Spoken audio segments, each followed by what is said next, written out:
It's a pleasure and a bit scary, so I'll see how it goes. So the scope of my PhD thesis is the short-term electricity market. And this is a market that doesn't only provide information about price and volume, but it also relates to dispatch and is a tool for security of supply. And in this presentation, I will first present the current transition of the electricity systems, then the intermittence and need for flexibility. Further, I'll go into the proposed demand response network code and then discuss the possible structural changes we might be moving into.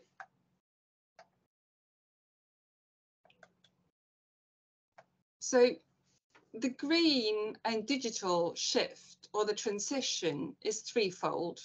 It's the European integration, it's the digitalization, and it is the European integration. This complexity of integration, climate, and digitalization is challenging to understand and have an overview of, because so many things are happening at so many levels at the same time. Also from a legal perspective, because we have these legal packages coming from the EU, you have the energy package, you have the climate package, and you have the digital package. They don't always fit 100% together, and they're massive, massive to understand and massive to deal with, and continuously in a change. If we go to Norway, or the Nordics, this picture shows at the left how the production system used to be, with lots of hydropower in the west, nuclear and thermal power in the east. The picture to the right shows the change that we are undergoing. First and foremost, the closure of nuclear in Sweden, but then also penetration of wind in North Sweden and in Denmark. This creates a different power flow, a different demand, and new congestions in the system. Why is this the problem? Well, it takes a lot longer to develop new grid and new infrastructure than it takes to develop new production or consumption.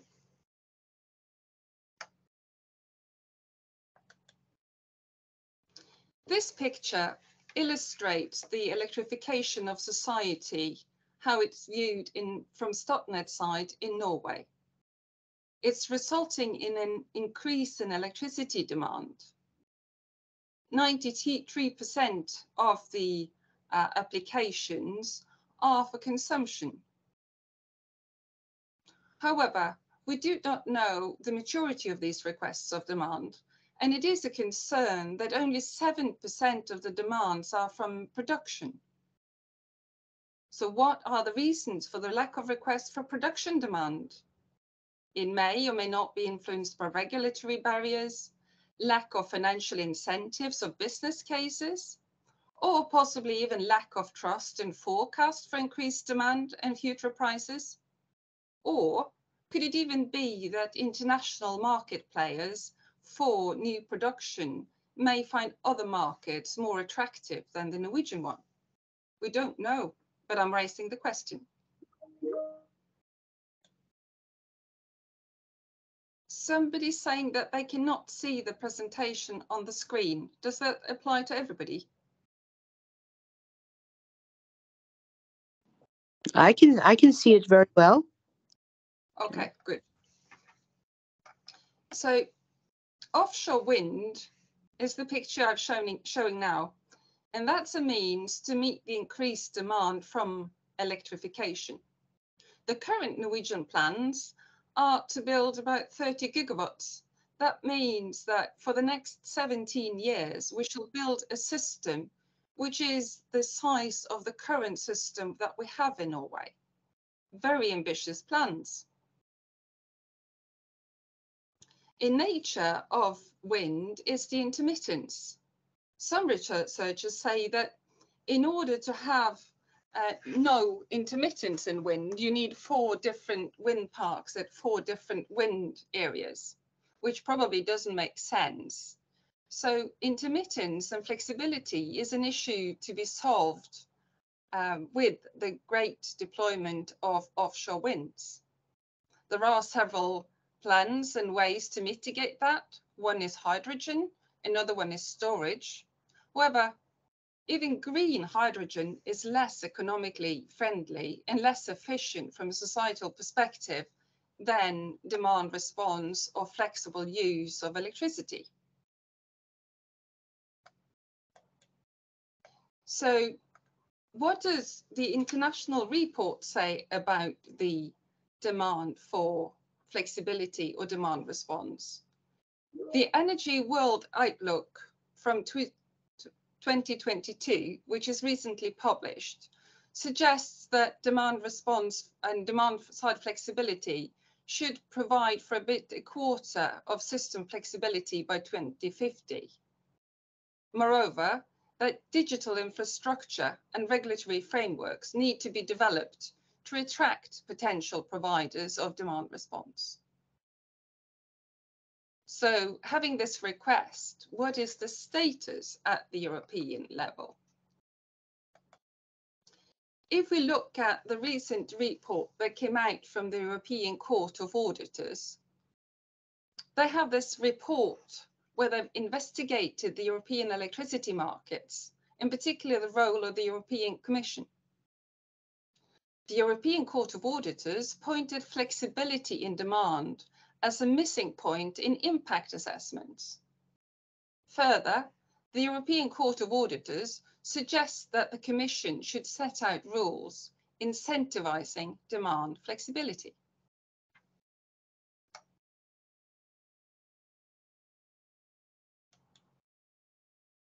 If we go to Norway, we also have our own report, the recent report from the Norwegian Energy Commission, which is named More of Everything Faster, where they also recommend incentives for more efficient and flexible use of energy. So what are the potential for demand response? It has a facet of many potential, both short and long term. It can make sure that the system has enough capacity. It can reduce price spikes. It can reduce balancing costs, and it can provide for a more liquid market and even cheaper energy bill for consumers.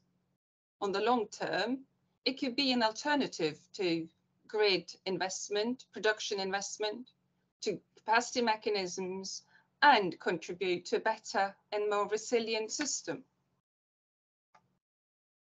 So what is the status? We say it's good.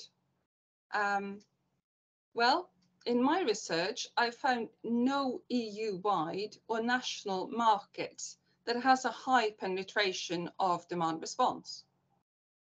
Neither did I find any clear political targets. Only in the UK, I found targets for demand response and flexibility into their markets and for investments. How about the governance? In the EU governance, with shared responsibility when the EU and the member states, I believe the responsibility for a resilient electricity system, security of supply, and introduction of demand response and flexibility as it's set out in the Electricity Directive and regulation is primary a member state obligation and task. So what are the issues? Some issues I've identified are state aid or economical incentives. Those would need to comply with the state aid regulation. However, with the latest development, there should be lots of room for member states to maneuver. How about the grid tariffs? Well, that's at member state level for DSOs and TSOs and the national regulators to deal with. ACER's role is restricted to be a monitor and to give advice on best practice. How about market access? Well, there is a web of European and national and market rules that applies. And to analyze market access, you'll have to go into the different markets. Another issue is standardization and interoperability, which will be important for market access. What does that include? Where everything from the functionality of a solar rooftop to smart meter to technical requirements on a market platform or access to a market platform. Here, one side is the suppliers who will be building IPR rights. I mean, we can all remember how it was when each mobile phone operator had their own chargers. It's getting better, but we're still not there. Or Teslas having their own chargers for cars, for electrical vehicles. And here, I think it's important to look into the IPR rights and whether they can be a blockage for market access. It's also important to be aware of the public procurement law that applies for DSOs and TSOs when they're making their procurement, where they have to adhere to all the complex processes, which can also be a barrier. Also, if you look at the DSOs, they're not unbundled and they can have different interests. For instance, demand response can be competing with their own peak producers. So all these issues, I think, are important to map and be aware of in the development of the regulation. If we then move into the current legal proposal, the Demand Response Network Code, it started with the asset study in November 2020, where it suggested to the Commission to prioritize a network code, one on cybersecurity and the other one on demand response. However, not everybody thought it was a good idea to have a demand response network code. In the following Florence Forum, the Council of Energy Regulators thought that they were unconvinced that they should have a network code on demand response. They noticed that it would play a critical role in the transition of the electricity system. The reason for this could probably be the fact that the markets, the CACM network code is undergoing a reform. The balancing markets are in their integration at European level, and a code for demand response would probably just add to the complexity at national and European level. However, on 1st of June 2022, the Commission asked the ACER to develop a framework guideline for demand response network code. The aim of the rule was to ensure market access for all market players and all resource providers at wholesale market level. So what's the process? ACER submitted a framework guideline. They've had it out for consultation, and they've revised it and sent it to the Commission. Now, the DSO entity and NSOE are awaiting a letter from the Commission where they will be asked to start drafting a demand response network code within the framework guidelines set by ACER. When that task is given, they will have 12 months to cooperate and to develop a common demand response network code. As a side mark here is that Statnett is a full member of NSOE, whereas the Norwegian distributors are not qualified to participate in the DSO entity processes and DSO members.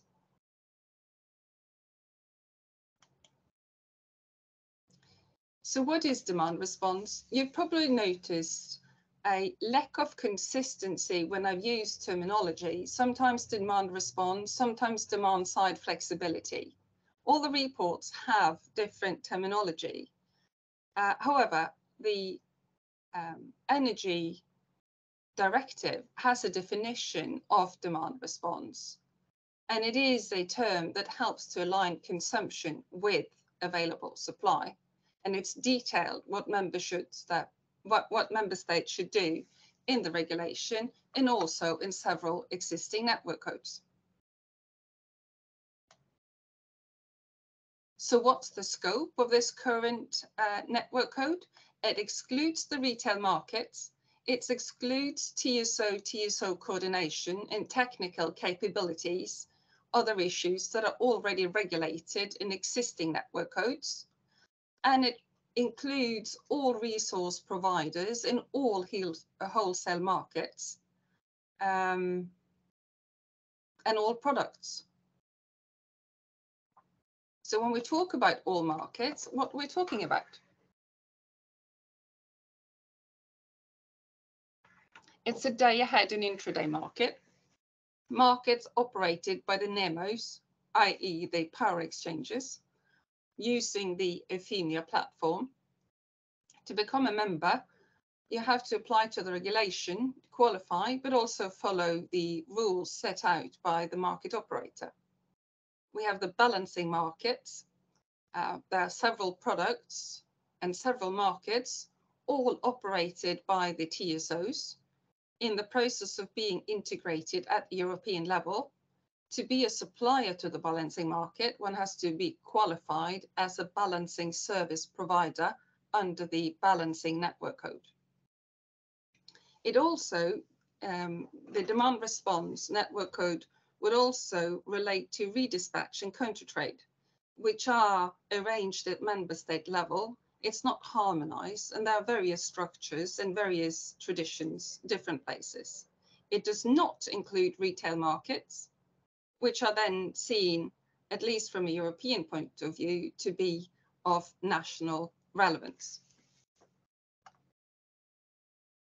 All these markets operate within a physical defined area, so national law will apply in addition to the European law.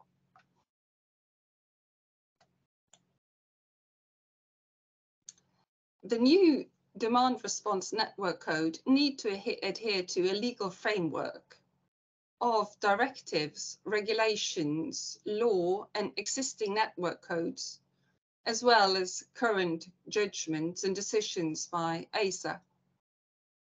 It's a quite complex system, and it's not very clear what the scope can be and what the content can be.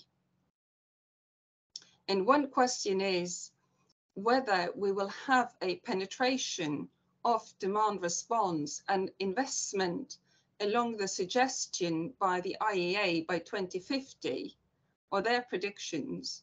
Would a network code be fit for purpose for what we need for the market?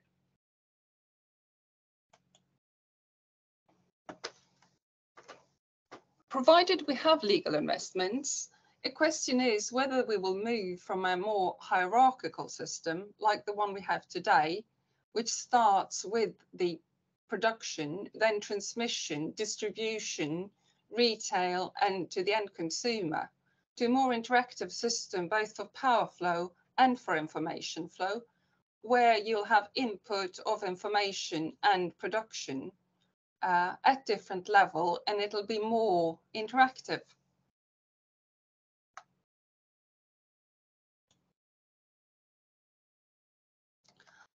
I believe that in a system developing towards more intermittency in production, we need demand response, and it can be used for several purposes. However, the legal framework is complex. Inefficiencies and barriers are identified. Also, the conflicting interests for some market players. I believe that the demand response network code probably will not contribute to investments in demand response. It may contribute to market integration. However, if we will have a large penetration of and investment in demand response, this would probably require a different and more substantial legal approach than the current suggestion for a demand response network code. And I think that completes my suggestions and presentation from today. Thank you.